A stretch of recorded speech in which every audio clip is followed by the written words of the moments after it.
रामाय रामभद्राय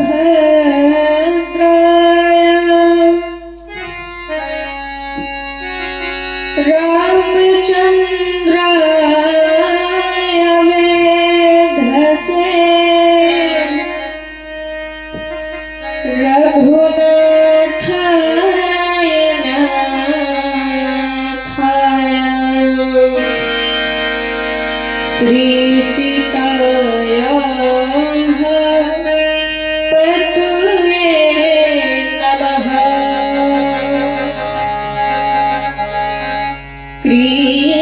कृष्णाय कृष्णचंद्राय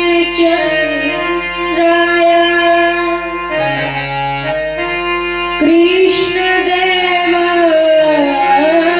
सत्वते यदुनाथाय नाथाय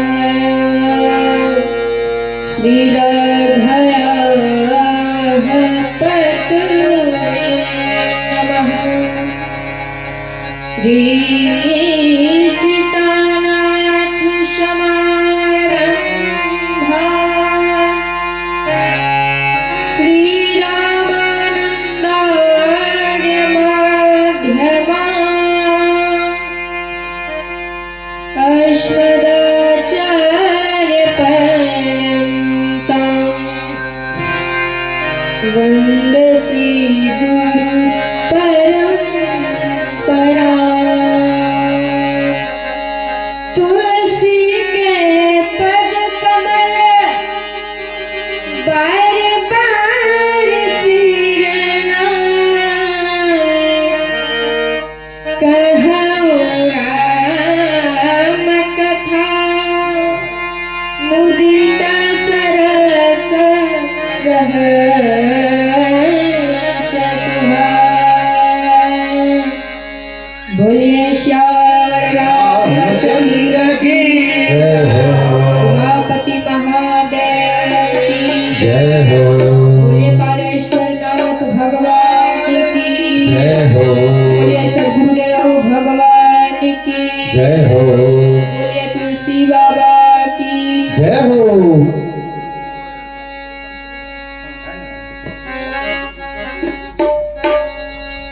आज बहुत हर्ष का विषय है कि जो मुझे कथा सिखाए हैं, जो पढ़ाए हैं, वो मेरे पूज्य चाचा जी एवं पूज्य पिताजी, उनके समक्ष आज मैं कथा कर रहा हूँ। अपने ऊपर मुझे गौरवान्वित महसूस हो रहा है, हर्ष हो रहा है और पूज्य संत जी के आशीर्वाद एवं शिव जी के कृपा से यह कथा आयोजित हुआ है। और जैसे कि चाचा जी बताए कि एक जो राम कथा है, जो कथा होता है भगवान का सत्संग, वो भगवान के कृपा बिना नहीं होता। तभी तुलसीदास जी मानस में क्या कहते हैं? बिनु सत्संग विवेक न होई, राम कृपा बिनु सुलभ न सोई। सत्संग विवेक न होई, राम कृपा बिनु सुलभ न सोई। सत्संग विवेक न होई, राम कृपा बिनु सुलभ न सोई। तो यह जो कथा होता है, जो सत्संग होता है, वो भगवान की कृपा के बिना नहीं होता।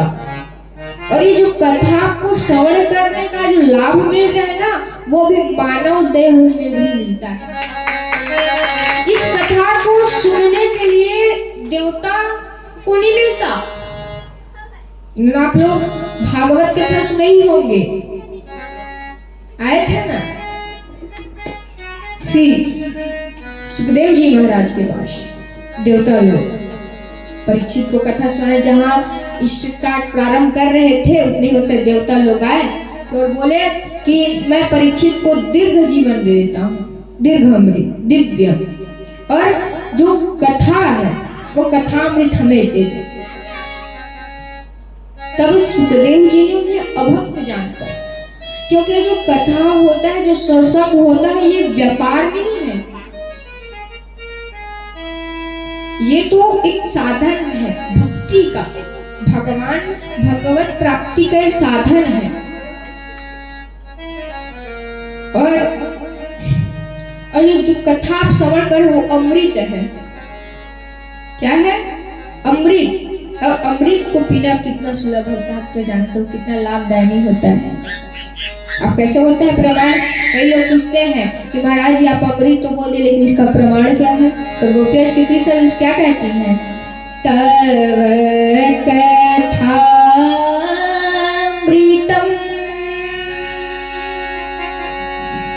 तप्त जीवनम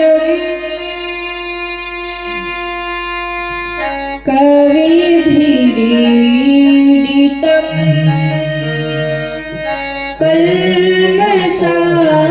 कल्मषापहम् श्रवणमङ्गलम् श्रीमदाततं भुवि गुणन्ति ते भूरिदा जना। भगवान की कथा अमृत है और इस अमृत को, कथा रूपी अमृत को जो पी लेता है उसका जीवन जो तृप्त हो जाता है, सुखी हो जाता है उसका जीवन। और पूज्य संत जी के आशीर्वाद से कथा श्रवण कर पा रहे हैं सभी लोग। और मैं तो आप सभी के अंतःकरण में भगवान श्री राम को देख रहा हूँ और भगवान श्री राम को मैं सादर प्रणाम करता हूँ। मैं यहाँ लगभग 2 वर्ष हो गए यहाँ से जुड़े हुए।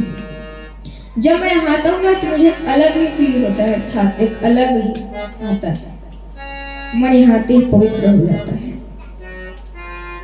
तो संतों की परंपरा अनुसार कीर्तन करते हैं। और देखो जो कीर्तन कर सब बोलते हैं कि संकीर्तन कराते हैं, लेकिन इसका फायदा क्या है? तो ये मन को, भटकती हुई मन को एकाग्र करने का साधन है, तो वो है संकीर्तन। और ऐसे संकीर्तन को, और देखो संकीर्तन कराते तो है हम लोग, लेकिन इसको राम कथा कहने पहले, कथा करने पहले क्यों करते हैं? तो देखो जो हमारा मन है वो इधर उधर भटकता रहता है। कई लोग यहाँ बैठे तो हैं लेकिन उनका मन कहाँ रहता है? घर में रहता है कि आज घर में क्या बना होगा, क्या हो रहा होगा, बच्चे सोए कि नहीं सोए, ये रहता है। तो जैसे पटरी रेलगाड़ी चलता है तो पटरी मुड़ने का रेल मास्टर होता है ना, जिस पटरी पर जाना, जिस दिशा में जाना तो वो मोड़ता है। वैसे ही कथा, जो भटकती हुई मन, अर्थात जो मन घर की तरफ, संसार में, दुनिया की तरफ जाता है, उसको भगवत कथा की ओर ले जाने का साधन है, तो वो है संकीर्तन। आइए संकीर्तन करते हैं, तत्पश्चात फिर कथा में प्रवेश करेंगे। राधे गोविंद गोविंद राधे, राधे गोविंद गोविंद राधे, राधे गोविंद गोविंद राधे, राधे गोविंद गोविंद राधे, राधे गोविंद गोविंद राधे। आप सभी ताली की सेवा कीजिए राधे और संकीर्तन करते रहिए। गोविंद राधे, राधे गोविंद गोविंद राधे, राधे गोविंद गोविंद राधे।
गोविंद गोविंद राधे राधे गोविंद गोविंद राधे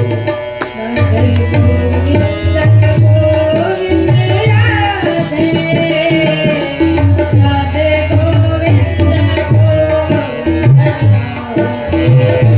राधे गोविंद गोविंद राधे राधे गोविंद गोविंद राधे राधे गोविंद गोविंद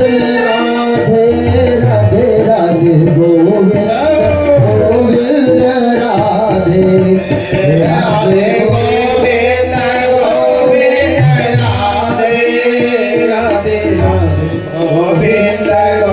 गोविंद राधे राधे गोविंद गोविंद राधे राधे गोविंद गोविंद राधे राधे राधे गोविंद गोविंद राधे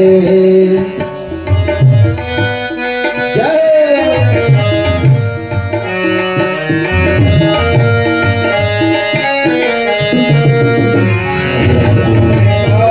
गोविंद गोविंद राधे राधे गोविंद गोविंद राधे राधे गोविंद गोविंद राधे राधे गोविंद गोविंद राधे राधे गोविंद गोविंद राधे राधे गोविंद गोविंद राधे राधे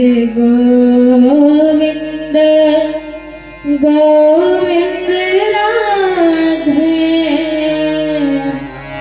राधे गोविंद गोविंद राधे। बोले श्यावर रामचंद्र भगवान की, उमापति महादेव की, बालेश्वरनाथ भगवान की, बोले महादेव की, बोले पूज्य संत जी की।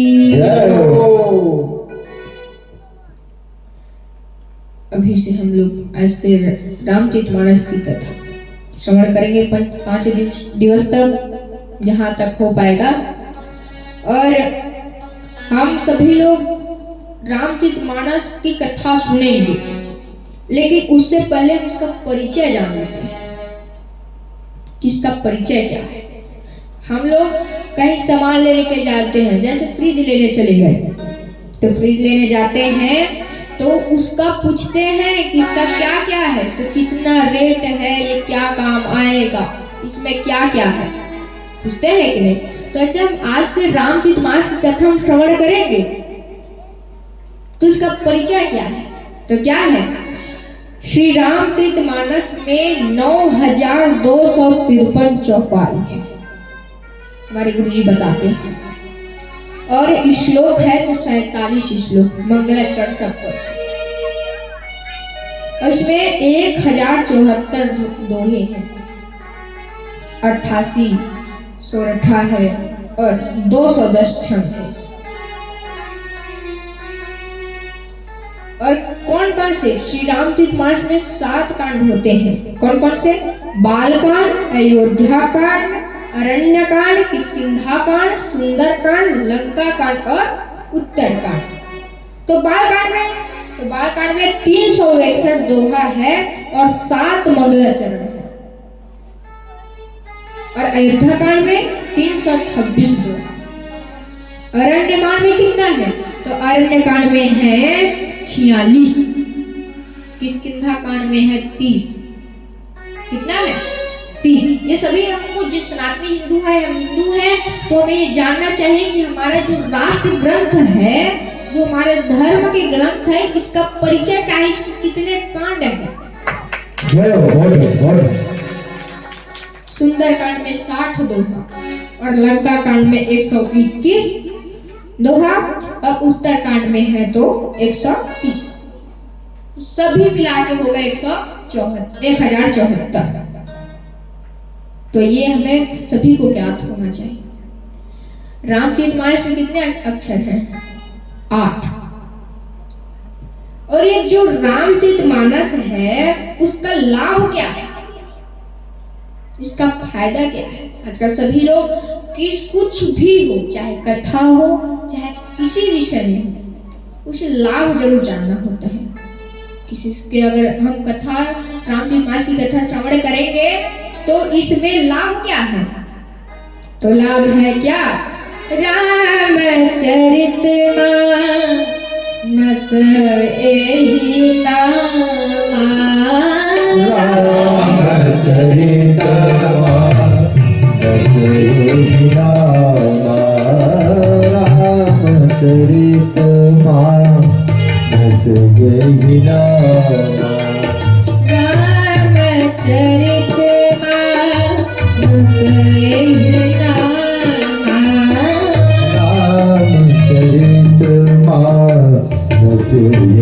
सुनिय पाय विश्रामा,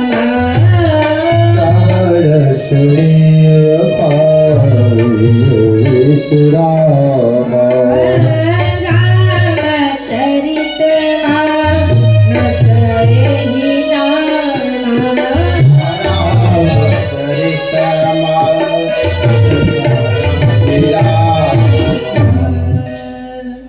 तो रामचरितमानस नामा और श्रवण सुनिए पाए विश्राम। जो रामचरितमानस के श्रवण करने से सुनने का क्या फायदा है? विश्राम मिलता है।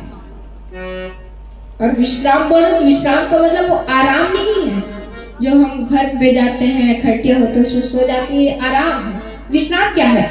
मन का विश्राम। विश्राम होता है तो मन का होता है, तो इसमें कोई शारीरिक नहीं होता लेकिन मन का विश्राम होता है। एक शांति लगता है, मन को शांति होता है। इसको सुनने का फायदा है श्रवण करने का। रामचरितमानस एहि नामा, सुनत श्रवण पाई विश्राम। और जो श्री रामचरितमानस है इसको तुलसीदास जी क्या बताए हैं? क्या बताए हैं? गंगा। और इसका प्रमाण क्या है? तो है पूछे रघुपति कथा प्रसंगा, सकल लोक जग पावनी गंगा। पूछे रघुपति कथा प्रसंगा, सकल लोक जग पावनी गंगा। अर्थात पूछते हैं कि श्री रामचंद्र जी का कथा के जो प्रसंग है वो क्या है? तो सकल लोक जग पावनी गंगा, संपूर्ण विश्व क्या है? वो गंगा है। और रामचरितमानस गंगा है तो रामायण क्या है? तो रामायण को क्या बताया है? मंदिर। इसका संधि विच्छेद अगर हम करते हैं व्याकरण की दृष्टि से तो इसका अर्थ क्या होता है? मंदिर। राम और अयर, अयर का क्या अर्थ होता है? घर। तो जहां भगवान श्री राम का निवास हो उसे ही तो हम कहते हैं मंदिर। तो रामचरितमानस और रामायण, गंगा और मंदिर में क्या अंतर है? तो अंतर आप सभी लोग जानते हो, याद बस दिलाना पड़ेगा। क्या? मंदिर हम लोग पवित्र होकर जाते हैं, मंदिर हम लोग पवित्र होकर जाते हैं, लेकिन गंगा हम पवित्र होने के लिए जाते हैं। और दूसरा क्या है? मंदिर एक जगह पर निर्धारित होता है। यहाँ मंदिर है, ये मंदिर है, ये खिसकेगा नहीं, ये चलता नहीं। लेकिन जो गंगा है वो संपूर्ण विश्व में बहता है। तो गंगा कई जगह मिल जाता है। और मंदिर का खुलने का और बंद होने का समय होता है। आप सभी लोग जानते होंगे मंदिर इतना टाइम बंद हो जाएगा, 10 बजे बंद हो जाएगा, सुबह 5 बजे खुल जाएगा। लेकिन गंगा स्नान करने जाते हो कोई रोक टोक है क्या? नहीं। तो वहां हम जितना टाइम भी जाए, चाहे रात को 12 बजे जाए चाहे दिन को जाए, उसमें कोई फर्क नहीं पड़ता। जितना टाइम जाओगे आपको वहां स्नान करने मिलेगा। अब मंदिर में ना जीवित आदमी जो जीवित है वही जा सकता है, मृत्यु के बाद कोई नहीं जा सकता। लेकिन गंगा में तो आदमी जीवित के बाद भी जाते हैं, जीवित हैं तब भी जाएंगे और मृत्यु हो जाएगी तो भी जाएंगे। हमारे यहाँ शरीर बस छूटता है, आत्मा का गीता में भी लिखा है आत्मा का कभी विनाश नहीं होता। जैसे हम लोग कपड़ा चेंज करते हैं, वस्त्र बदलते हैं, आज इस कपड़ा पहना कल अगला कपड़ा पहनेंगे, वैसे ही आत्मा है। आज एक शरीर है, इसकी मृत्यु हो जाएगी, उसके बाद फिर दूसरे दिन अलग शरीर पकड़ेंगे। आत्मा कभी नहीं मरता, बस वो शरीर छोड़ के जाते हैं। इसलिए अभी पूज्य चाची आप लोगों को बता रहे थे कि नाम जप करो। क्यों? क्योंकि वहां ना आपका एक रुपए जाने वाला है, ना आपका कपड़ा जाने, ना आपका शरीर जाने वाला है। जागत वो है आपका पुण्य। अभी कहे कलयुग केवल नाम, आप कुछ मत करो, बस भगवान का नाम लो।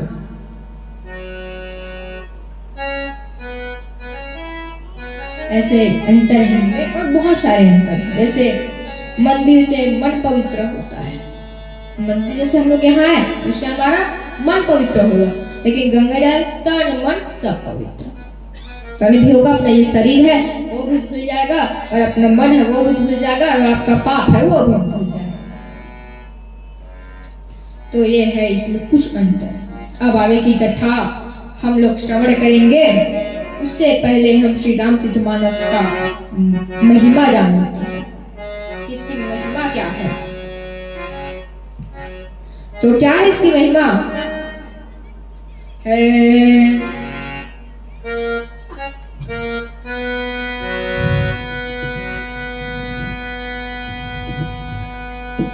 क्या है? क्योंकि भगवान का नाम हिसार है और श्री रामचरितमानस क्या है? भव सागर से हमें पार लगाने वाला है। भव सागर से पार लगाता है। हम लोग इस संसार में जो पूरा भटकते रहते हैं, भव सागर इसका अर्थ यही है, जो हम संसार में रहने इससे भटकते हैं उसको भगवान की ओर ले जाता है। और हम सभी को भगवान की तरफ जाना चाहिए, क्योंकि संसार में कोई नहीं रखा है मित्रों। ये जो संसार है वो आपको बस दिखाने वाला है, आपको कोई कुछ नहीं देने वाला है। कोई सुख में काम देगा, कोई दुख, इतना ही तो होता है। लेकिन भगवान सुख और दुख दोनों में काम देते हैं। अगर हम लोग भगवान के शरण में चले गए तो फिर हमें कहीं जाने की जरूरत नहीं है। जैसे कई लोग पूछते हैं कि आप कथा करते हो, कई लोग प्रसिद्धि प्राप्त होते हैं। जैसे आप पंडित धीरेन्द्र कृष्ण शास्त्री जी, हमारे पूज्य गुरुदेव जी, उनको भी देखे होंगे। उनका ये है कि उन लोग जगत पिता की ओर है। जैसे कि आप मंत्री हैं, आप मंत्री के पास संपर्क नहीं बना पाए, मत बनाओ। अगर आप सीधा मुख्यमंत्री के पास संपर्क बना दिए तो मंत्री खुद आपके घर आएंगे। आपको मुख्यमंत्री से पहचान बनाना नहीं पड़ेगा, आपको प्रधानमंत्री के पास जाओ, मुख्यमंत्री आपके घर आएंगे, बैठने के लिए आएंगे। ये है वैसे ही जहाँ पूरा संसार एकत्रित है, अर्थात जिनके आधार पर पूरा विश्व चलता है, अगर आप उनके शरण में जाओगे तो वो संसार वाले आपको ढूंढते ढूंढते आपके घर तक पहुंचेंगे। और राम कथा जो है वो क्या है? किरण के समान है, संत रूपी संतों के किरण के समान है। चंद्रमा के संत रूपी चकोर के लिए, संत रूपी चकोर के लिए क्या है? किरण के समान है। तभी कहा गया ना, राम कथा से किरण समाना, संत चकोर करई जिन पाना। चंद्रमा के किरण के समान है। और वो रात्रि का दृश्य क्या होता है आप सभी लोग देखे होंगे। जब तारे को देखें तो ऐसा लगता है कि हिलता डुलता रहता है। ऐसे कथा को हम श्रवण करेंगे। आज हम कथा श्रवण करेंगे शिव चरित्र। और उससे पहले मैं आपको बता दूं कि तुलसीदास जी ने श्री रामचरितमानस को पंचामृत बनाया है। आप सभी लोग कल पूजा किए होंगे रात सुबह में। तो इस पंचामृत किससे किससे से बनता है? दूध, दही, घी, शर्करा और शहद। तो ये पंचामृत है। और 5 अमृत कौन कौन सा है? तो है शिव चरित्र। चरित्र के अनुसार क्या है? शिव चरित्र, रामचरित्र, भूसुंडी चरित्र, भरत चरित्र और हनुमान चरित्र। तो तुलसीदास जी ने क्या बताया है? पंचामृत बताया है। शिव चरित्र क्या है? दूध है। शिव चरित्र क्या है? दूध है। और रामचरितमानस क्या है? रामचरित्र क्या है? घी है। भरत चरित्र है शक्कर। और हनुमान जी क्या है? हनुमान जी का चरित्र दही। और भूसुंडी जी का चरित्र है वो है मधुर शहद। और रामचरितमानस मानव जीवन के विविध पक्षों को आलोकित करने वाला शास्त्र है। आप सभी के घर पर 4 ग्रंथ होना चाहिए। क्या कौन कौन से? रामचरितमानस, गीता, भागवत और एक हो सकता महाभारत। ये 4 हमारा मुख्य ग्रंथ है। और बाकी पुराण तो अनेक है, लेकिन यही मुख्य है। 4 ग्रंथ सभी के घर पे होना चाहिए। और एक आप रख सकते हो तो भक्तमाल की पुस्तक रखिए। इसमें हमें सभी भक्तों की कथा को श्रवण करना है। अर्थात हम पढ़ेंगे तो भक्त के बारे में जानेंगे हम लोग, तो हमारे हृदय में अलग ही भाव उत्पन्न होगा, भगवान के प्रति अलग ही प्रेम उत्पन्न होगा। क्योंकि आज का जीवन देखते हैं दूसरे को, और जिसको देखते हैं उसी की तरह बनना चाहते हैं।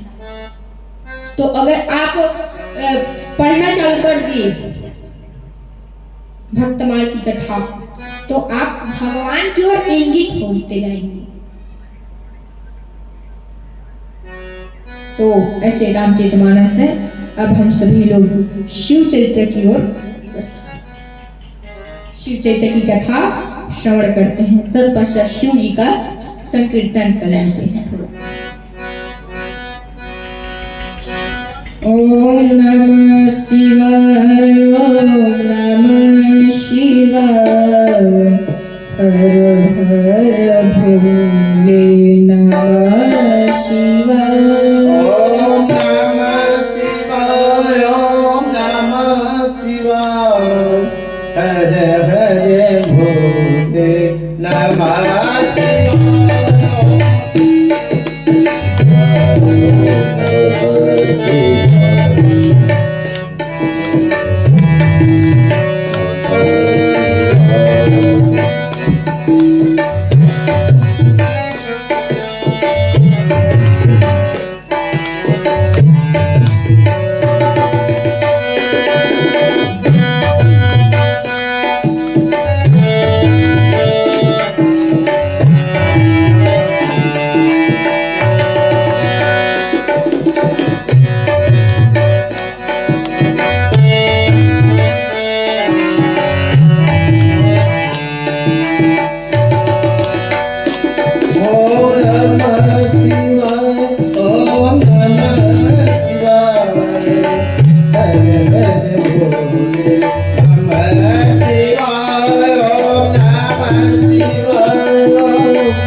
हमारे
नमः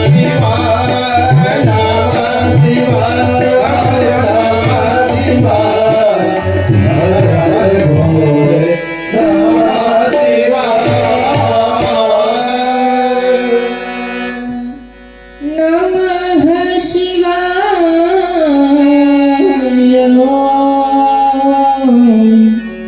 नमः शिवाय।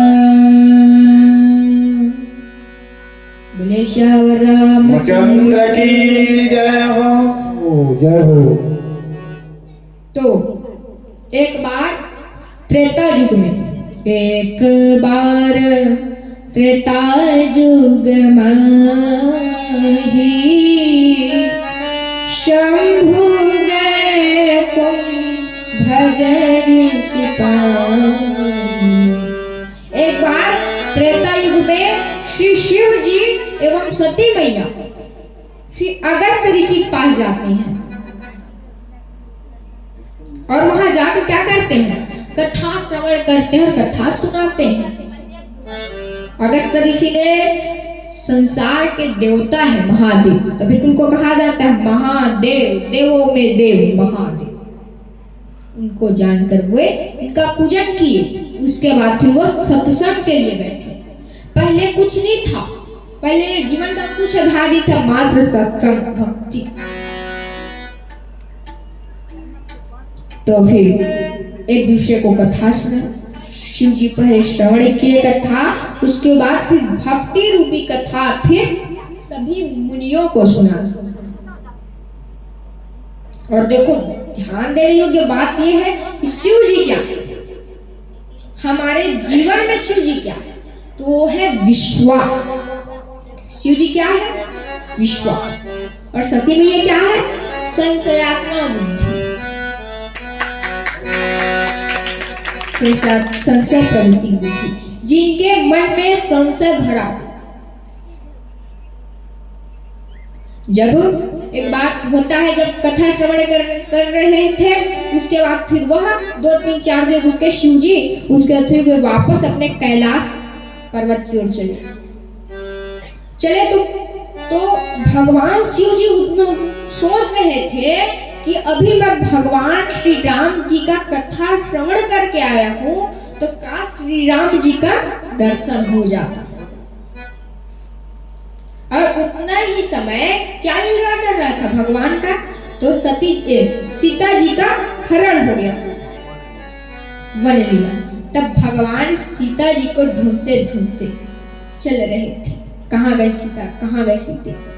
भगवान जी सीता जी को प्रेम से सीते बुलाया करते थे। तो फिर भगवान श्री राम जी को सोच रहे थे शिव जी।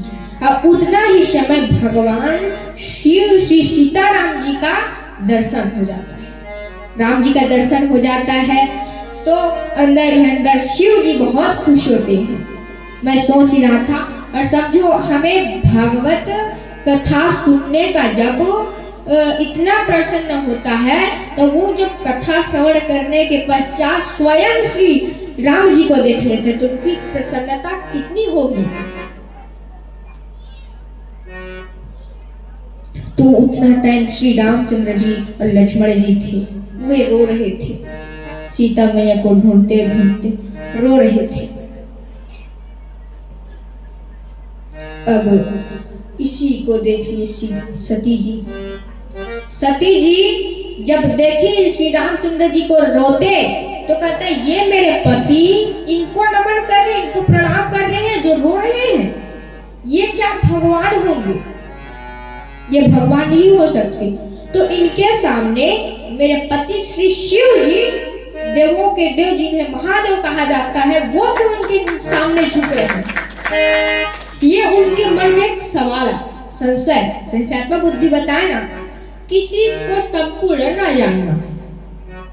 और वहां कथा श्रवण कर रहे थे, तब भी सती जी का ध्यान उसमें नहीं था, कथा में। हमारा यही बहुत बड़ा गलती होता है कि हम लोग आधा बात को सुने रहते हैं और आधा को नहीं सुनते। सती जी क्या सुनी थी श्यामचंद्र जी के बारे में? वो भगवान है,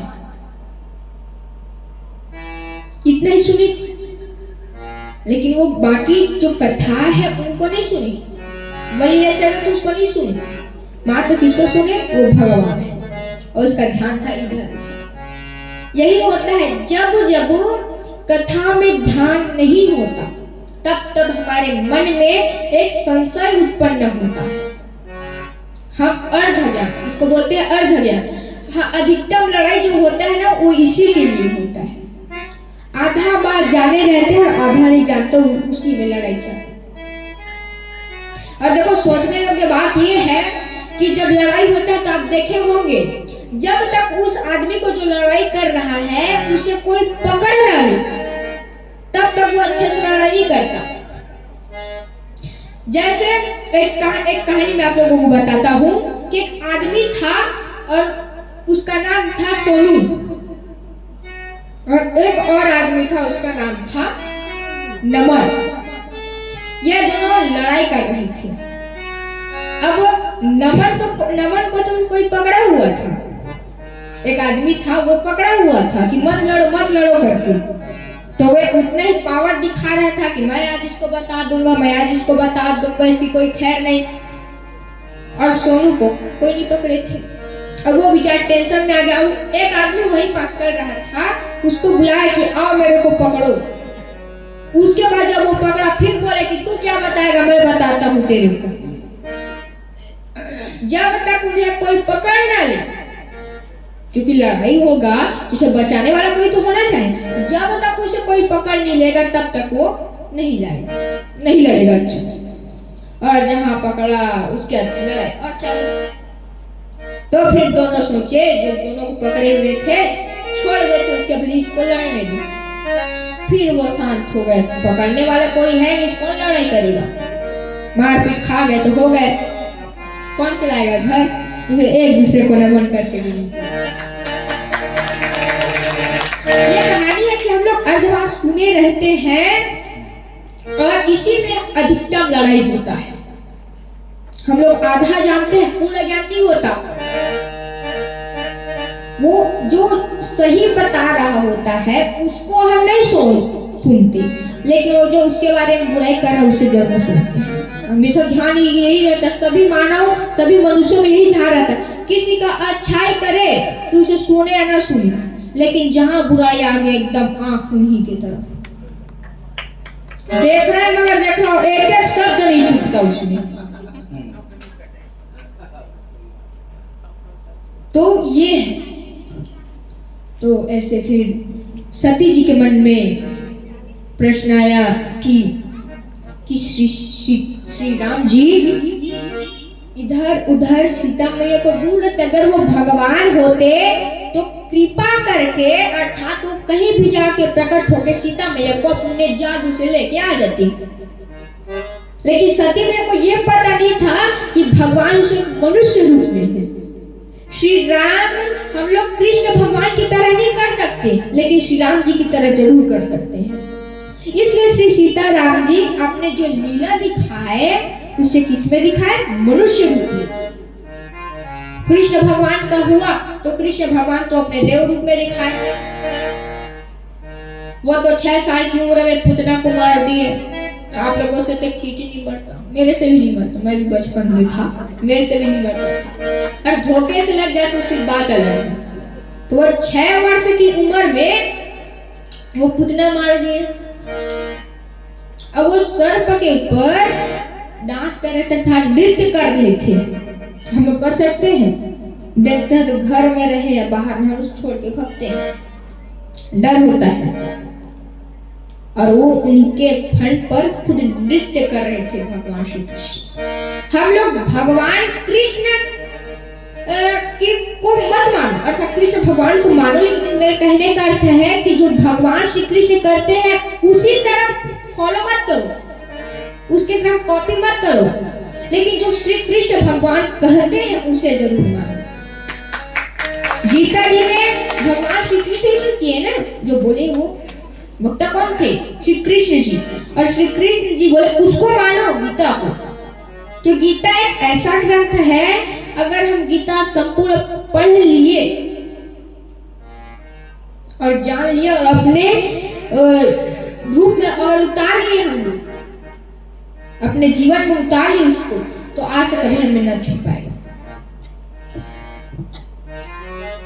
तो फिर सती जी आपको टेंशन हुआ, प्रश्न उठा। तब श्री शिव जी से पूछते हैं कि कैसा हुआ। तब फिर शिव जी बोलते हैं कि अगर तुम्हें राम जी ऊपर विश्वास नहीं है तो तुम जाओ और उनकी परीक्षा लो। और मैं एक वृक्ष के सामने छाया में बैठा हुआ। अब सती जी चली तो उन्हें लगा कौन सा रूप लूं जिससे श्री रामचंद्र जी बात करें।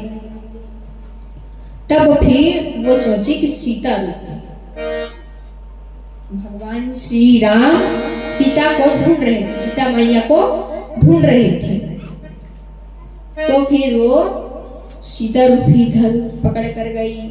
अब गई सती जी श्री सीताराम जी महाराज के पास। अब वहां गई तो बात यह था कि अब कैसे होगा, मतलब आगे के सबके मन में यही विचार आ रहा होगा कि इसके सामने क्या हुआ होगा। श्री रामचंद्र जी खुश होंगे श्री सीता जी को देखकर, तो वो नहीं, वो जब सती मैया को देखी तो श्री राम जी बोलते हैं कि आप अकेले क्यों निकले, भोले बाबा कहाँ हैं। उनको वो पहचान लिए। तब फिर सती में क्या उनका परीक्षा लेती। जब श्री रामचंद्र जी ने पहचान लिए, वे उनको नमन कर फिर लौटे। अब उनके मन में फिर एक संशय रहा। अब बात यहाँ पास आई कि एक बार फिर शिव जी सती जी को कथा सुना रही थी। और सती जी के पिता कौन है? दक्ष। तो सती जी कथा सुन रही थी, लेकिन ध्यान किसमें था? उनके पिता के घर में कुछ पूजा पाठ हो रहा था। पूजा पाठ बीच बीच में कराना चाहिए, सभी घर में हो रहा था। तो फिर उनका ध्यान कथा की ना होगा ऊपर था कि ऊपर कौन कौन देवता अपने विमान से जा रहे हैं। तो शिव जी से पूछते हैं, तो शिव जी बोलते हैं सभी शांत रहिए, कथा सुनाते वक्त किसी को परेशान नहीं करना चाहिए। वो फिर बार बार बोली। तब शिव जी का जो ध्यान था कथा की ओर से हट गया। उसके बाद फिर वो बोली कि ये जो ऊपर में उड़ रहा है, विमान उड़ रहा है, इसमें कौन जा रहे हैं और कहाँ जा रहे हैं। तब फिर श्री शिव जी बताते हैं कि आपके पिता के घर उजड़ है, तो वही सब देवता लोग जा रहे हैं। तब फिर सती जी पूछती है कि महाराज आपको नहीं बुलाया कोई। तब फिर बोलते हैं श्री शिव जी मुझे नहीं बुलाया, मुझे निमंत्रण नहीं दिए। तो फिर सती जी श्री शिव जी को छोड़कर उनका नमन कर वो निकलती है अपने दक्ष पिता के घर। वहां गए तो उन्हें अपने पति की पूजा होते हुए कहीं नहीं दिखा। सभी देवता लोग वहां विराजमान थे और उनके पति जो थे श्री शिव जी वो नहीं थे। तो फिर वो क्या करते, उनके मन में गुस्सा क्रोध भर गया कि अब मेरे पति की यहाँ पूजा नहीं कर रहे हैं, सभी जगह कर रहे हैं, लेकिन मेरे पति की पूजा क्यों नहीं कर रहे हैं। तो देवता मानते ही नहीं थे। उनके जो पिता थे दक्ष, वो श्री शिव जी को देवता नहीं मानते थे। उनसे बहुत लड़ाई चलता था उनका। अभिमान था दक्ष को अपने ऊपर, मैं ये कर लूंगा वो कर लूंगा। नहीं, किसी के में अभिमान नहीं होना चाहिए। और देखो अभिमान पहचानने का अर्थ क्या हुआ तो क्या है, तो जब भी शब्द से ये निकले कि मैं किया हूँ, आज मैं उसे मार दिया, मैं ये किया हूँ, मैं वो किया हूँ, अगर ये कभी आपके वाणी से निकल गया तो समझो कि आप में अभिमान आ गया है। तो फिर सभी को का पूजा होते देख सती जी क्रोध में आ गई और मेरे पति की पूजा नहीं हुआ। तो वो फिर जो यज्ञ चल रहा था उसी में अपना देह त्याग दिया। और देह त्यागते त्यागते वो भगवान विष्णु से एक ही वरदान मांगी, एक ही प्रार्थना की, क्या कि मैं इस वर्ष अपने पिताजी की वजह से देह त्याग रही हूँ और मुझे अगले जन्म में भी कि जब तक मेरा जन्म हो तब तक मुझे श्री शिव जी के चरणों में रखना। तब फिर पार्वती मैया हिमांचल राजा के घर, एक हिमांचल राजा और मैना माता के घर एक बेटी प्रकट हुई, एक बेटी जन्म ली। इनका क्या नाम था? पार्वती। तेरी कारण हिम गिरि गृह जाए, जन्मी पार्वती तनु पाए। तेरी कारण हिम गिरि गृह जाए, जन्मी पार्वती तनु पाए।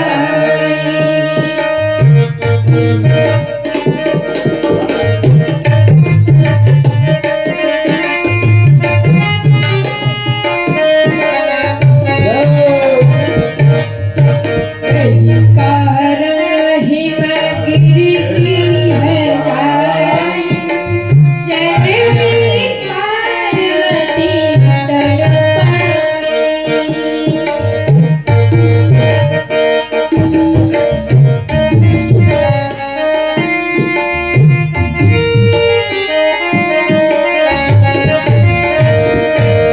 तेहि कारण हिम गिरि गृह जाई, तेहि कारण हिम गिरिधर जाए, जन्मी पार्वती तनु पाए। जन्मे पार्वती तनु तेहि कारण हिम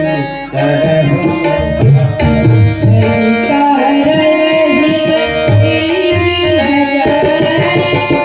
जन्मी पार्वती तनु पाए। तेहि कारण हिम गिरि गृह जाई, जन्मी पार्वती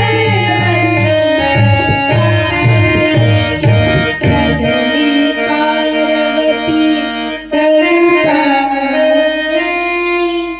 तेहि कारण हिम गिरि गृह जाई। तो फिर पार्वती मैया का जन्म कहाँ होता है? हिमांचल राजा का। तो आइए पार्वती मैया का भी जन्म मना लेते हैं। उनका जो जन्म होता है, हम लोग बच्चों का अपना जब होता है जन्म लेते हैं तब कितने पटाखे फोड़ते हैं। तो ये जगत की माता पार्वती। बोले पार्वती मैया की जय, जगत जननी मां भवानी की जय। तो आइए हम सभी लोग एक बधाई गीत पार्वती मैया के जन्म के लिए करते हैं। बधाई हो। आप सभी लोग खड़े होकर के बधाई गाएंगे ना। आप लोग खड़े हो जाएंगे।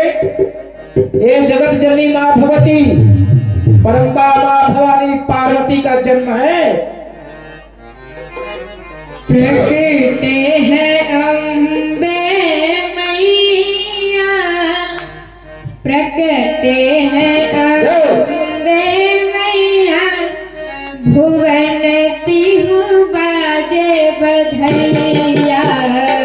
प्रकटे है अम्बे मैया, भुवन तिहु बाजे बधैया। प्रकटे है अम्बे मैया, भुवन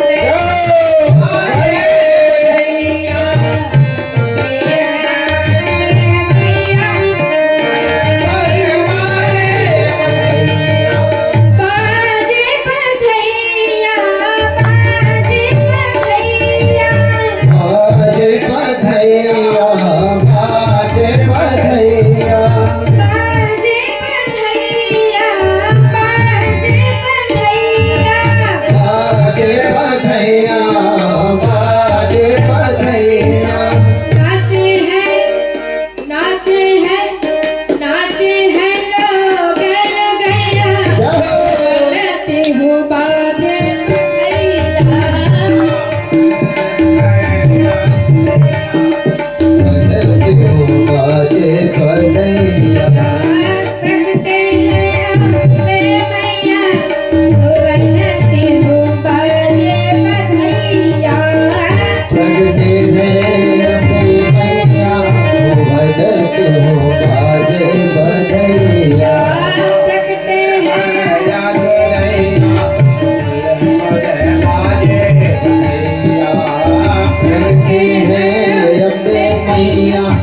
बनती हूँ बाजे बधैया।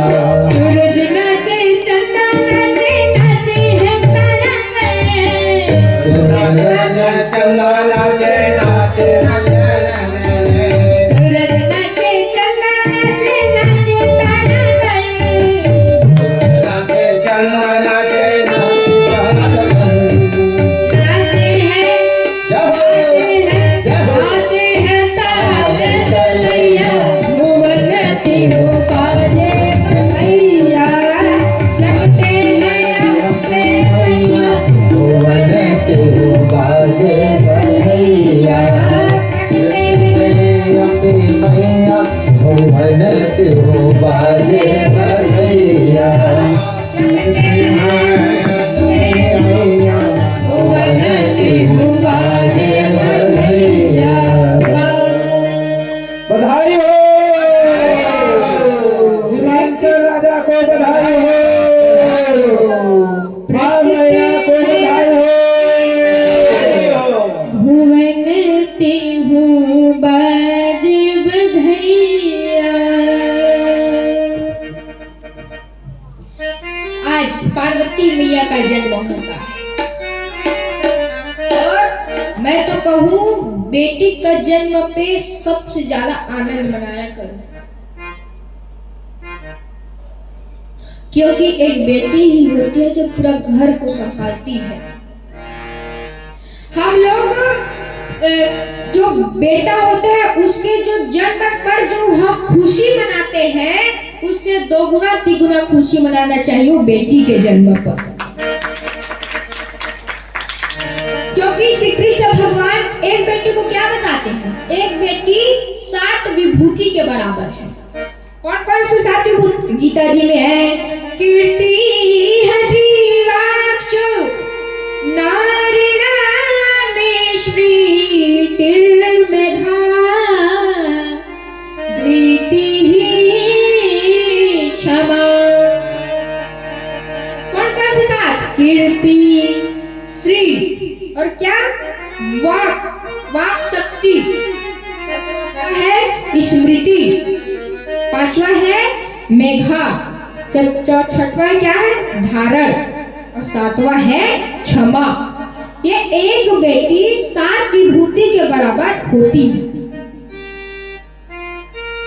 और आज तो कहा जाए इस संसार में देखा जाए तो बेटी को कितना प्रताड़ित किया जा रहा है जिस समय पे। हम सभी को ये सोचना चाहिए कि बेटी एक पार्वती है, एक लक्ष्मी है, उनका सम्मान करने के बजाय आज हम उनको प्रताड़ित कर रहे हैं। सनातनी धर्म में, हिंदू धर्म में 3 चीज पवित्र होना चाहिए। कौन कौन से? रोटी, बेटी और चोटी। रोटी, कई लोग गांव के लोग तो रोटी खाते हैं, लेकिन शहर को लोगों को मैं देखो क्योंकि मैं भी शहर में रहता हूँ, मेरा पुराना गांव है सरायपते और अभी मैं निवास करता हूँ लोरमी में। तो फिर वहां देखता हूँ कि कई लोग आज रोटी को छोड़कर पिज्जा, बर्गर, ये नया नया आविष्कार हुआ है, चाइना के लोग इनको नया नया आविष्कार कर रहे हैं इनका, और उन्हीं को आज हम लोग खा रहे हैं। तो रोटी खाना चाहिए, लेकिन रोटी जो है हम लोग आप लोग राजस्थान के लोगों को देखे होंगे, राजस्थान के लोग जो होते हैं वो रोटी में बढ़िया घी, गाय का शुद्ध घी लगा कर खाते हैं, उनसे उनका शरीर देखना कितना अच्छा होता है, फिट एंड फाइन। और अधिकतर हम लोगों के कम उम्र में मृत्यु हो जाने का कारण भी यही है, हमारे स्वास्थ्य होने का खराब होने का कारण भी वही है, क्योंकि अन्य देश लोग नहीं चाहते कि भारत देश के लोग अच्छे विकास पर जाए, और जब हम लोगों का मृत्यु हो जाएगा कौन ले जाएगा विकास पर? तो वो नहीं चाहते, इसीलिए तरह तरह का आविष्कार कर रहे हैं और उन्हीं का ये खा रहे हैं हम। मैं जगह शादी पे गया था, वहां कई प्रकार के भोजन पकवान बने हुए थे, अनेक अनेक प्रकार के। लेकिन वहाँ राजस्थान के भी लोग आए थे, वो किसी को ना खाकर वो रोटी और घी को खाए, अलग से अपने लिए बनवा लिए। तो उनके जो शरीर स्वस्थ होता है उनका उसका मुख्य कारण यही है कि हमारा रोटी पवित्र होना चाहिए। रोटी खाओ, इस पिज्जा जो बर्गर बनता है इसमें कुछ नहीं रखा है, खाओ तो आप खाओ रोटी। और दूसरा क्या बताया? बेटी। बेटी क्या है? तो पूज्य दादाजी कहते हैं कि अमृत की बूंद होती है बेटियां, अमृत की बूंद होती है बेटियां, ब्रह्म की शक्ति होती है बेटियां, पिता की आन बान शान होती है बेटियां, और एक कुल को तारे पुत्र तो दो कुल को तारती है बेटियां। जो पुत्र होगा अगर वो IAS अधिकारी बन गया या ऊंचे पद पर चला गया तो उससे मात्र एक कुल, उसके पिता वही बस कुल करेगा, अर्थात उनका ही नाम होगा। लेकिन जो बेटी होता है वो दो कुल को तारती है। कैसे? तो एक पिता पक्ष और एक ससुर पक्ष, दो पक्ष। इसलिए कहा जाता है कि बेटी जो होती है उनके दो पिता होते हैं, दो पिता दो माता होते हैं। एक पिता कौन? उनके असली माँ बाप, और दूसरा उनके सास ससुर, उनके दो होते हैं। तो ये अगर वो बड़े पद पर चल गए तो दोनों कुल को तारेगी, दोनों कुल का नाम होगा, उनके पिता का भी उनके ससुर का भी नाम होगा। और बेटी, ये तो बेटी का हो गया। और ये जो बेटी जो मैं बता रहा हूँ बेटी के बारे में, वो बेटी ही ऐसे होती है जो सब तरह का निभा सकती है, अर्थात वो माँ भी बन सकती है, वो एक अच्छी बेटी भी बन सकती है, वो अच्छी बहन भी बन सकती है, वो अच्छी सास भी बन सकती है, और वो अच्छी माँ भी बन सकती है। ये है बेटी। इसलिए बेटी को हमको प्रताड़ित नहीं करना चाहिए। बेटी को आप सभी लोगों के मन में यही बात आए, अगर हम सभी बेटी को एक लक्ष्मी के रूप में देखेंगे, एक अच्छी मैया के रूप में देखेंगे, पार्वती मैया के रूप में देखेंगे, अम्बे मैया के रूप में देखेंगे, तो ये उनको प्रताड़ित करने का हमारा मन भी नहीं आएगा, हमारे मन में भी उनको प्रताड़ित करने का भावना नहीं आएगा। और तीसरा है वो है चोटी। यहाँ अधिकतम लोग चोटी नहीं रखे हैं। तो हमें ये सनातन हिंदू का पहचान क्या है? वो है चोटी। जिसका चोटी होगा उसका मन भी स्थिर रहता है, जिनका भी चोटी होगा वो ही असली हिंदू होंगे। हमारे पूज्य गुरुदेव जी का एक रचना है, क्या? हम तो हिंदू हैं, हिंदू कहेंगे, राम चरणों में बलि बलि जाएंगे। हम तो हिंदू हैं, हिंदू कहाएंगे, राम चरणों में बलि बलि जाएंगे। हम तो हिंदू हैं, हिंदू कहाएंगे, राम चरणों में बलि बलि जाएंगे। हम तो हिंदू हैं, हिंदू कहेंगे, राम चरणों में बलि बलि जाएंगे। तो हिंदू है, हिंदू कहाएंगे, राम चरणों में बलि बलि जाएंगे।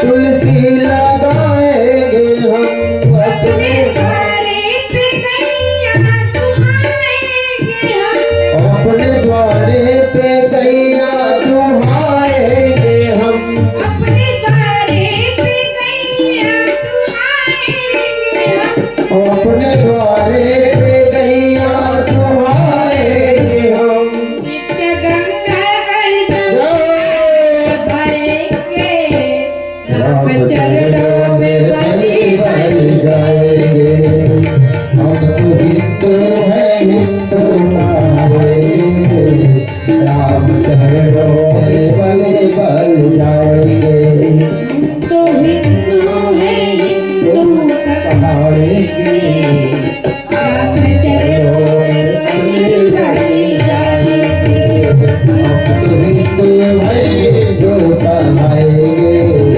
राम चरणों में बलि बन जाएंगे और क्या नित्य गीता भागवत रामायण बाजेंगे हम नित्य गीता रामायण भागवत बाजेंगे हम नित्य गीता भागवत रामायण बाजेंगे हम नित्य गीता भागवत रामायण बाजेंगे हम राम कृष्ण जी के कीर्तन पे नाचेंगे हम राम कृष्ण जी के कीर्तन में नाचेंगे हम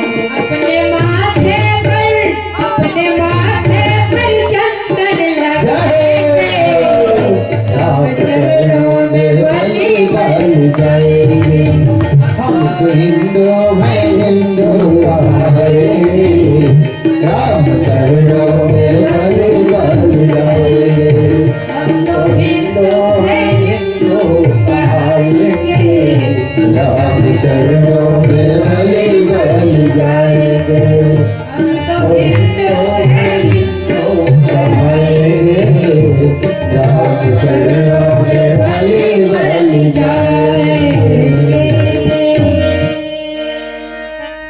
हम तो हिंदू हैं हिंदू कहाएंगे राम चरणों में बलि बन जाएंगे हम हिंदू हैं और हमारा ये तीनों रोटी बेटी और चोटी पवित्र होना चाहिए पवित्र रखो उसके बाद फिर अब कथा की ओर चलते हैं पार्वती मिया का जन्म होता है उसके बाद फिर वहां नारद जी का आगमन होता है नारद जी का आगमन होता है तो जो थे हिमाचल राजा और मैना मिया वो पूछते हैं कि बताओ मेरी बेटी का हाथ देखो वो कैसे हुई उनका भविष्य कैसे होगा उनको कैसे वर प्राप्त होगा अधिकतम बेटी को पति वर कैसे प्राप्त होगी इसकी चिंता माताओं को ज्यादा होती है पिता को भी होता है लेकिन वो मन में रखे रहते हैं लेकिन माता लोग नहीं शादी में जब हम लोग आप लोग यही मुख्य ध्यान देंगे सभी लोग कि विवाह हो तो हमें 4 चीज देख लेना चाहिए कौन कौन से क ख ग और घ क से क्या है उनका कुल देखना चाहिए उनका क्या कुल है जय हो बहुत बढ़िया और ख से उनका खान पान देखना चाहिए कैसे है खाना पीना उनका शुद्ध बनता है कि मांसाहारी है ये हमको देखना ही चाहिए और किसी को भी ये मांस नहीं खाना चाहिए अगर आप लोग खाते हैं तो आप हिंदू में नहीं आएंगे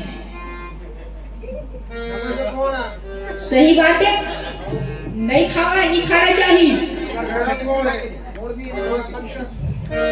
से महासिंह भैया कहते हैं हम गुणन हमार बात छोड़ भैया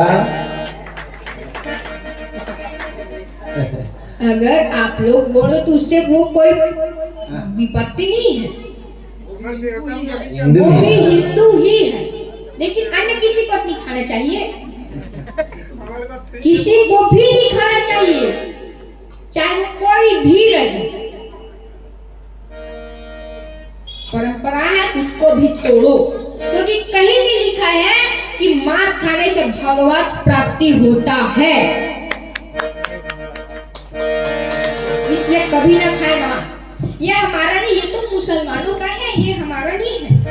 खान पान हम लोग नहीं खाना चाहिए, किसी को नहीं खाना चाहिए। आज हम लोग दूसरे को देखकर ही इसमें उतर रहे हैं, इस आचरण पर।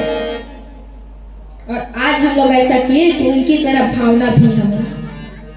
आज बांग्लादेश में एक हिंदू को अभी घटना आया है कि बांग्लादेश में एक हिंदू को चौराहे पे के सामने जला दिया, जिंदा जला दिया। अब समझो उस दृश्य को। इसीलिए कहा करते हैं कि अभी नहीं जागोगे तो वो आके आपके देश परवार करेंगे। इसलिए आप सभी लोग अगर अभी जाग गए तो बाद में आप लोगों को सोना नहीं पड़ेगा। इसलिए अभी जागो। पूज्य बागेश्वर धाम जी महाराज सनातनी हिंदू एकता पदयात्रा चला रही है। इसका मुख्य कारण क्या है? सभी सनातनियों को, सभी हिंदू धर्म वाले को एकत्रित करना है। आज हम लोग अगर कोई धर्म लड़ाई करते तो उससे कोई बात नहीं था, लेकिन हम लोग आज हिंदू धर्म होके एक दूसरे पर लड़ाई कर रहे हैं। एक दूसरे संत को देखोगे तो एक दूसरे के बुराई कर रहे हैं। ये तो मत भूलो कि आप लोग भी एक संत हो, आप भी एक हिंदू धर्म में आते हो और आप भी एक मनुष्य हो। भगवान इतना अच्छा हमें मनुष्य बनाया क्यों है? क्योंकि हम मनुष्य रूप में ही भगवत कथा सुने और भगवत प्राप्ति करें। इसलिए कथा में ध्यान रखें। अब नारद जी का आगमन हुआ तो संतों का जो महिमा होता है वो अत्यंत होता है। देखो संत किसे कहते हैं? संत किसे कहते हैं? तो किसे कहते हैं? संत, स और अंत। जो समस्या का अंत कर दे वही है संत। श्रीमद् भागवत महापुराण में भी वर्णन है। श्रीमद् भागवत महापुराण के महात्मा में भक्ति ज्ञान वैराग्य प्रसंग में है। नारद जी भक्ति ज्ञान वैराग्य की समस्या को कौन दूर किया? नारद जी। तो जो नारद जी क्या है? संत है। तो उनको बुलाए हिमाचल राजा कि मेरे घर बेटी का जन्म हुआ है, तो आप उनका भविष्य, आप उनका हाथ देख दीजिए। तब फिर नारद जी बोलते हैं, हाथ देखते हैं क्या? जोगी जटिल अकाम मन नगन अमंगल वेश। जोगी जटिल अकाम नगन अमंगल वेश। तो पार्वती मैया को कैसे वर प्राप्त होगा? वो योगी हो, उन्हें इस संसार से कोई मतलब नहीं होगा, वो योगी होंगे। जटिल अकाम, अकाम का अर्थ क्या होता है? अकाम का अर्थ तो उनके मन में कोई कामना नहीं। और जटिल जिसके सिर पर जटा हो। अकाम बने नगन अमंगल वेश, वो नगन होगा। माता बोली कैंसिल, कैसे हो सकता है? अगर वो नगन हो, नंगा हो, तो कैसे हम विवाह कर दे अपनी बेटी को? तो उसमें उसके सामने हमारी क्या इज्जत रह जाएगी? तब फिर नारद जी बोलते हैं कि ये मैं ही बता रही, इनके हाथ में लिखा है। अमंगल वेश जोगी जटिल अकाम मन नगन अमंगल वेश का जो वेश होगा वो अमंगल होगा। तब माता मैया पूछती है नारद जी से कि जब उनका वस्त्र, उनका वेश अमंगल होगा तो फिर उनके दर्शन से भी अमंगल होंगे? तो बोलते नहीं, उनका वस्त्र, उनका वेश बस अमंगल है, बल्कि उनको देखने से मंगल हो जाता है। तो फिर अब हुआ, उसके बाद फिर कहते हैं माता मैंने बोलते हैं कि इसके उपाय कोई है इससे दूर हटने का, अर्थात ऐसा वर प्राप्त न हो, इसके लिए कुछ उपाय है?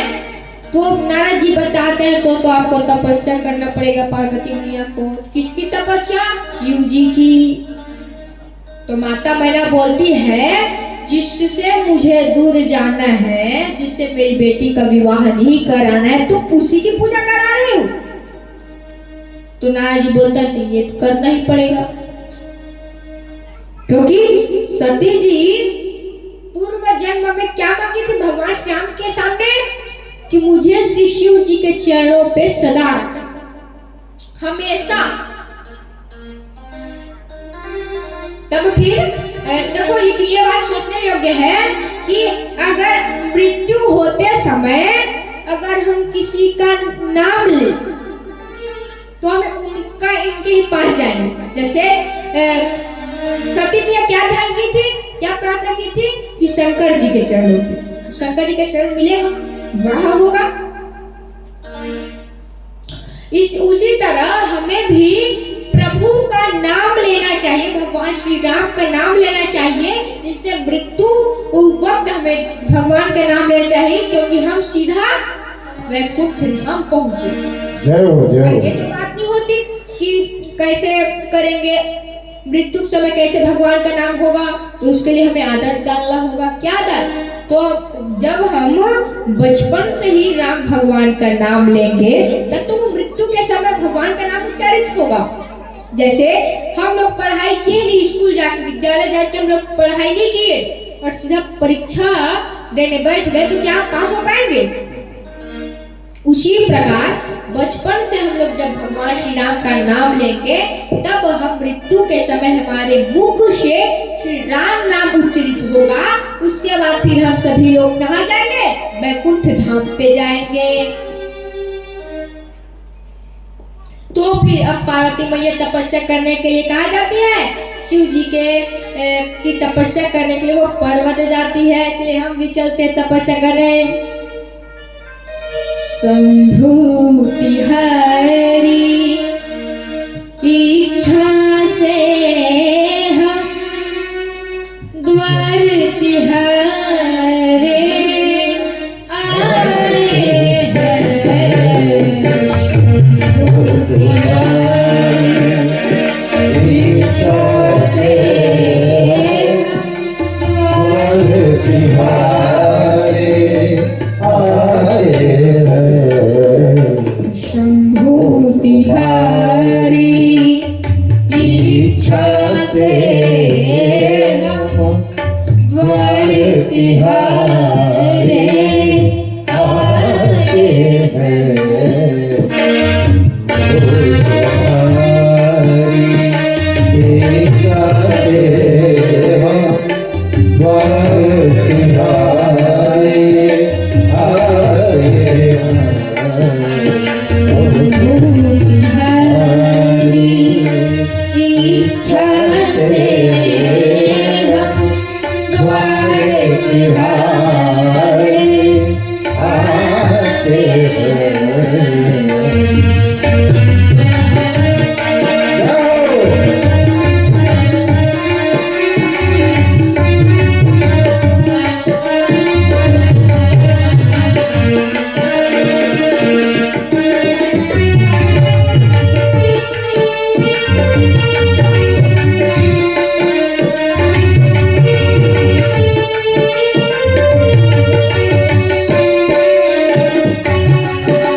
शंभु तिहारी इच्छा से हम द्वार तिहारे आते हैं।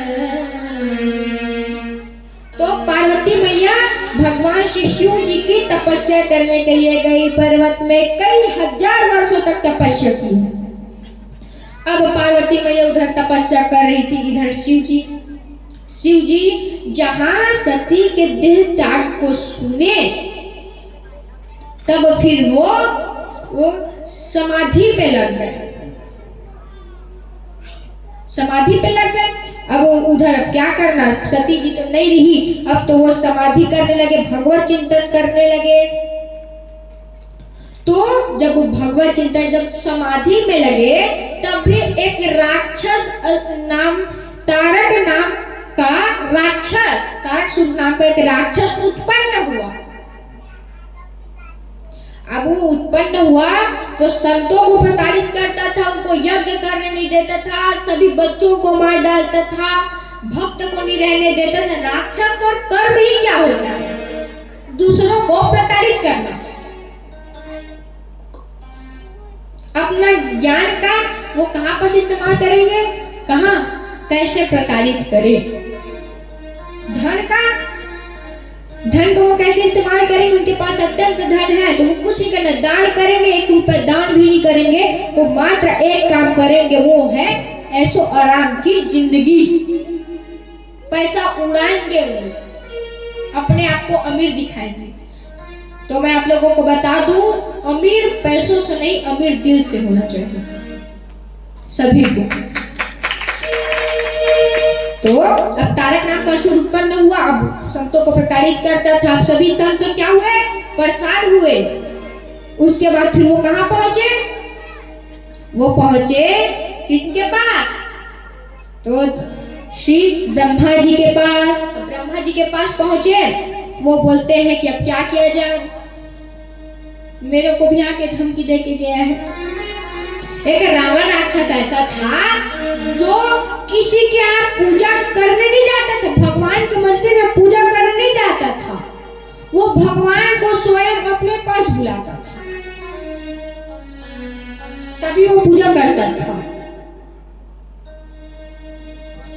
तो जब अर्जुन हुआ तो उनके वध करने के लिए कोई चाहिए, उनका वध कौन करेगा, श्याम कार्तिक ही उनका वध करेगा। तब श्याम कार्तिक कैसे होगा, जब तक शिव जी और पार्वती मैया का विवाह ना हो जाए, तब तक श्याम कार्तिक का कैसे उत्पन्न होगा, कैसे जन्म होगा। तब फिर अब सभी देवता लोग सोचते हैं कि अब क्या किया जाए। अब शिव जी समाधि में थे तो उनको जगाने के लिए कोई चाहिए था। अब उनको ये सभी लोग जानते थे कि अगर हम उन्हें समाधि से जगा दिए तो वो फिर हमें जिंदा नहीं छोड़ेंगे, तुरंत ही भस्म कर डालेंगे।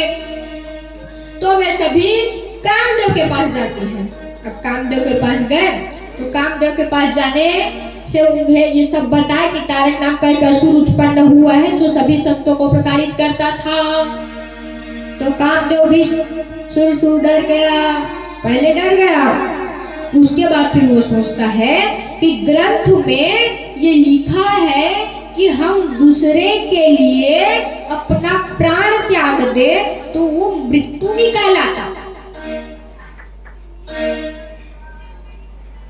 तो फिर कामदेव कौन चयनित, जब कामदेव चला अपने प्राणों को देने के लिए, अब समझो शिव जी से उलझना मतलब अपने प्राणों को देना। अब वो निकले, शिव जी को समाधि हिलाए, उनको उठो शिव जी का तीसरा नेत्र खुल गया।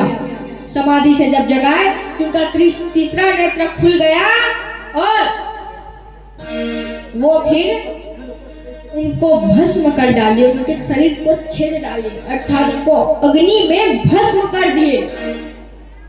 उसी समय कामदेव का प्राण चला गया। उसी समय उनकी जो पत्नी थी, क्या नाम की रति। कामदेव की पत्नी का क्या नाम है? रति। तो रति को अब हुआ तो रति को जो पति को मार डाले उनका दुश्मन होता है वो। अगर वो पति ही ना रहे तो उसे क्या क्या देखना पड़ेगा, अर्थात उसे उसके जो रंग बिरंगे वो साड़ी पहनती थी, कपड़ा पहनती थी, वो नहीं होगा, नहीं पहन पाएंगे। तो रति मेरे को बहुत दुख हुआ कि मेरे पति नहीं रहे। तब फिर वो शिव जी के पास जाते हैं, उनका प्रणाम करते हैं, उनसे मांगते हैं कि आप तो अब मेरे पति को मार दिए, अब मैं किसके सहारे जाऊं? तो श्री शिव जी बोलते हैं कि अब कुछ नहीं, अब इस बार तो नहीं हो पाएगा, अब तो उनकी मृत्यु हो चुकी, अर्थात वो देह त्याग दिए, प्राण त्याग दिए। तो फिर द्वापर युग में वही प्रद्युम्न, कृष्ण जी के पुत्र प्रद्युम्न का जन्म होगा, तब फिर तुम उनकी पत्नी बनोगी। यह उनका वरदान मिला। यही भगवान शिव की भावना क्या होती है? वरदान भी देना और संहार भी करना। अब कामदेव प्रद्युम्न के रूप में जन्म लिए। अब इधर श्री शिव जी को जगा तो दिया, लेकिन अब क्या किया जाए? विवाह के लिए कौन बनाए? तो सभी देवता लोग सोचते हैं क्या एक है जो भगवान श्री राम को बना सकते हैं, कौन? हमारे साथ श्री रघुनाथ तो किस बात की चिंता, हमारे साथ श्री रघुनाथ तो किस बात की चिंता हमें, हमारे साथ श्री रघुनाथ तो किस बात की चिंता, हमारे साथ श्री रघुनाथ तो किस बात की चिंता, शरण में रख दिया जब मान तो किस बात की चिंता, शरण में रख दिया जब मान तो किस बात की चिंता, हमारे साथ श्री रघुनाथ तो इस बात की चिंता श्री रघुनाथ तो इस बात की चिंता हमें। तो उनके ख्याल में आया कौन? राघव सरकार। तो अब देखो शिव जी किनका नाम जप करते हैं, किनको अपना पूज्य मानते हैं? राम भगवान को। तो वो राम भगवान के बात को नहीं काटेंगे। तो सभी देवता लोग श्री राम जी को बुलाए और प्रार्थना किए कि आप शिव जी को मनाओ। तो शिव जी को मनाते हैं कौन? श्री रामचंद्र जी शिव जी को कथा सुनाते हैं। क्या? पार्वती जन्म का कि सती अब पार्वती का जन्म ली है और वो प्राण त्यागते समय मेरे से यह वचन मांगी थी कि मुझे हरदम हमेशा श्री शिव जी के चरणों पे रखना। अब श्री शिव जी बोलते हैं कि मैं तो आपके बात को काट नहीं सकता, मैं आपकी बात को अपने सर पर रखूंगा। उसके बाद फिर अब उधर चले नारद जी फिर बताए कि आपका वर मतलब परीक्षा लेने के लिए पहले भेजे। नारद जी तो बाद में गए, परीक्षा लेने के लिए पहले गए कि बोलते हैं कि परीक्षा ले लिए बिना मैं उससे विवाह नहीं करूंगा। पहले बार तो विवाह किया था तब ये हाल है, अब विवाह करूंगा क्या हाल होगा। तब फिर पार्वती मैया के तपस को परीक्षा लेने के लिए जाते हैं। सप्तर्षि जाते उनके परीक्षा लेने के लिए। तो विष्णु से वो बोलते हैं पार्वती मैया को कि विष्णु से आपका विवाह करा देंगे। और शिव जी फिर क्या बन के गए? ब्रह्मचारी बन के गए, संत बन के गए। अब बोलते हैं देव जो थे देवता लोग, वो बोलते हैं कि एक बार तो ठीक है कि देव शिव जी से प्रश्न करते हैं कि एक बार ठीक है एक बार परीक्षा लो, आप उनका बार बार क्यों परीक्षा ले रही हो? तब शिव जी का उत्तर बहुत ही अद्भुत था। क्या बोलते हैं कि जिसने सीता बनकर मेरे प्रभु की परीक्षा लिए थे तो मैं भी उनका परीक्षा क्यों नहीं लूंगा?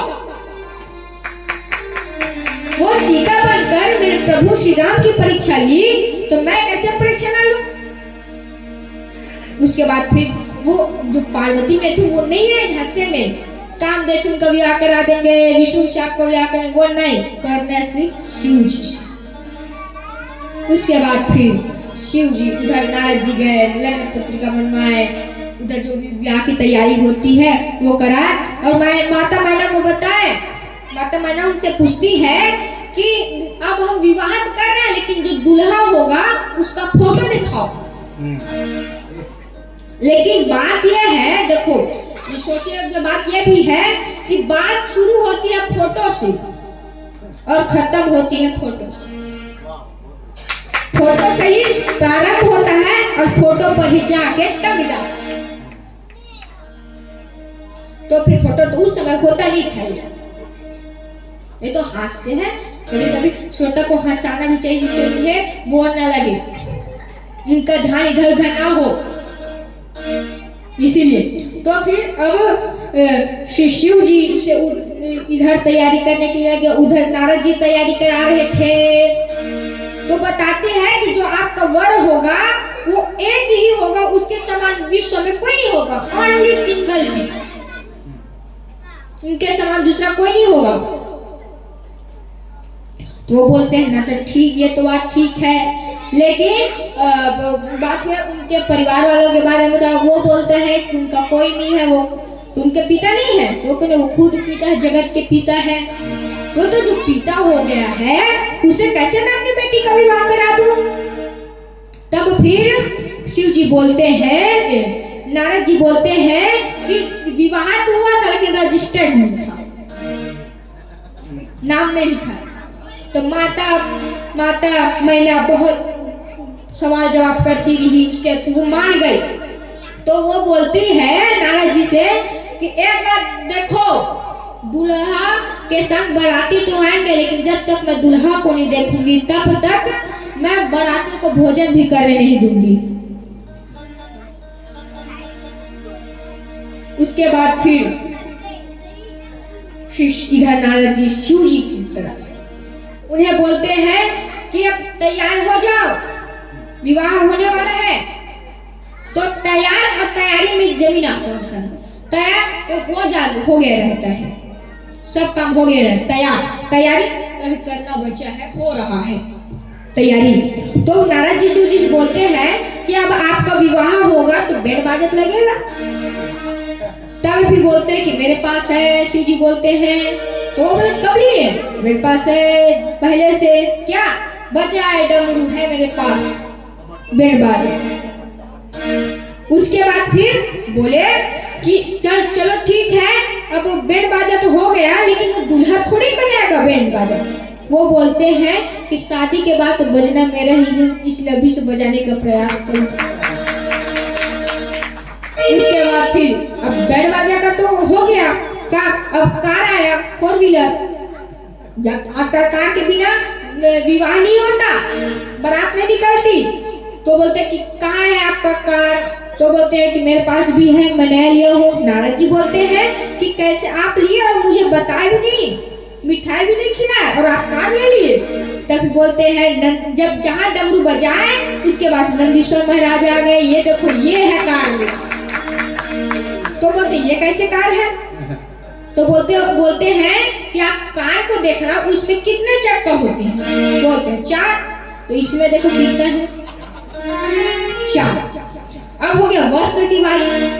तो शिव जी बोलते हैं पहले साल की शेरवानी रखी हुई थी, उसी को पहन के चलूंगा। अब उसके बाद विवाह की तैयारी चलती है। शिव जी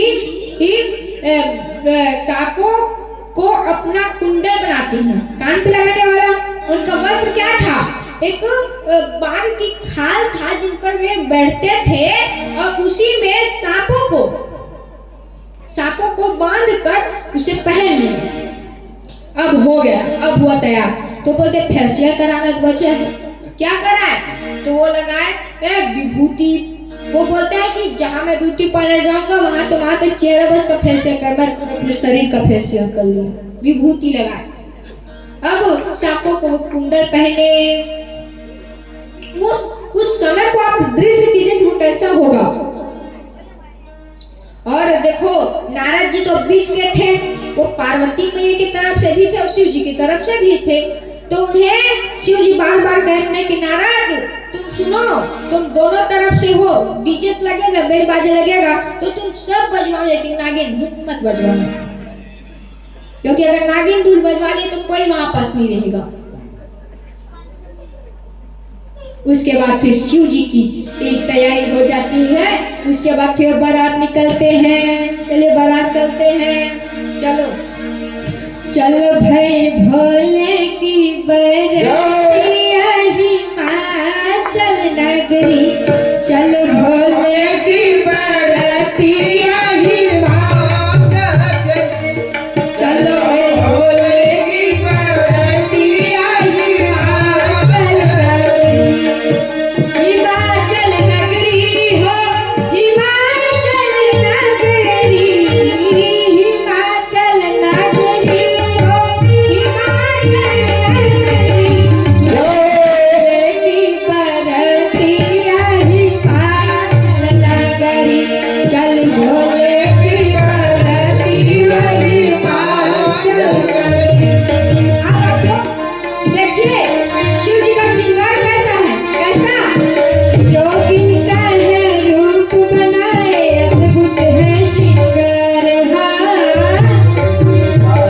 रूप बनाए अद्भुत है श्रृंगार, हाथ में उनके त्रिशूल साजे, गले में सांपों की हार, हाथ में उनके त्रिशूल साजे, गले में सांपों की हार, बाजे डिमडी में डिमिया हिमाचल नगरी, बाजे डमरू डिमडी डिमिया हिमाचल नगरी, चल भोले की बरातिया हिमाचल नगरी, चल भोले की बरातिया हिमाचल नगरी,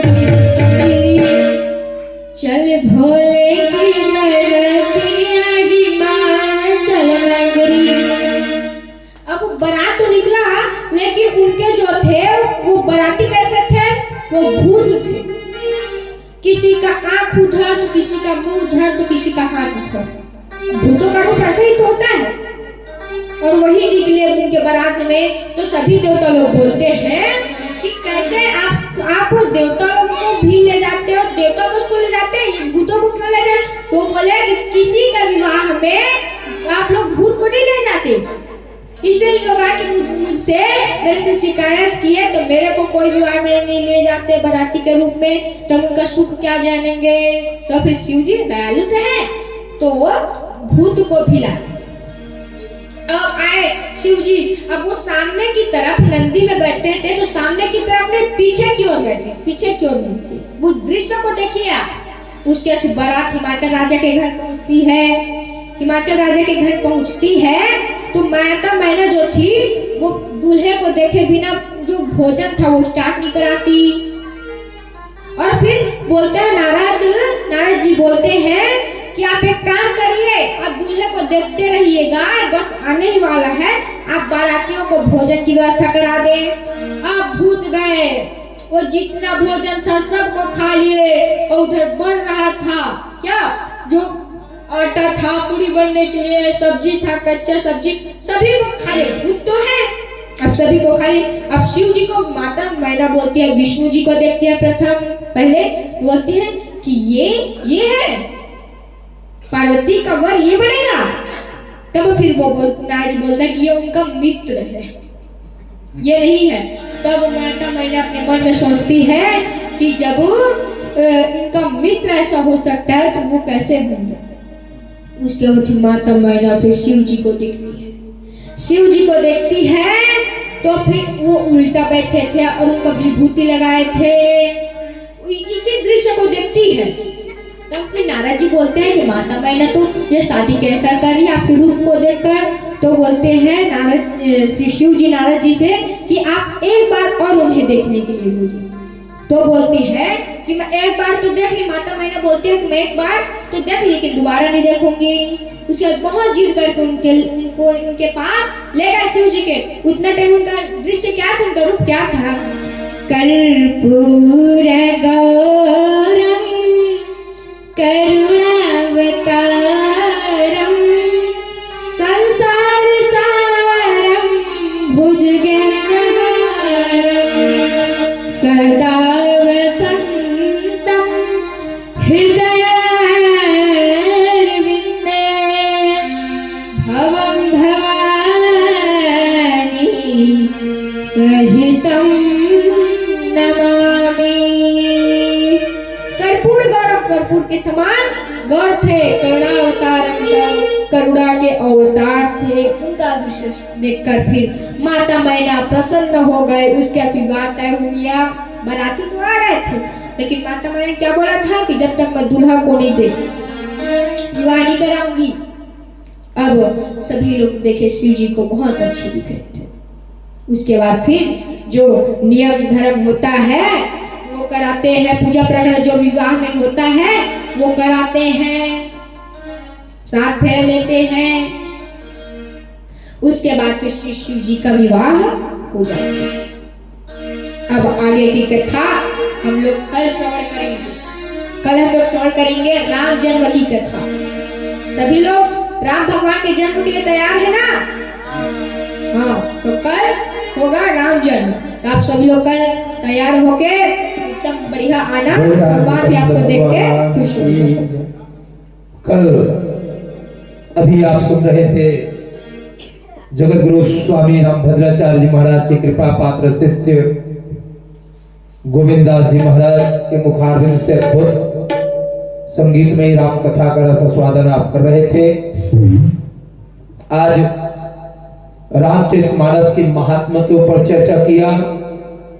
तत्पश्चात भगवान पालेश्वर नाथ के धाम में उन्हीं के दिव्य चरित्रों का रसास्वादन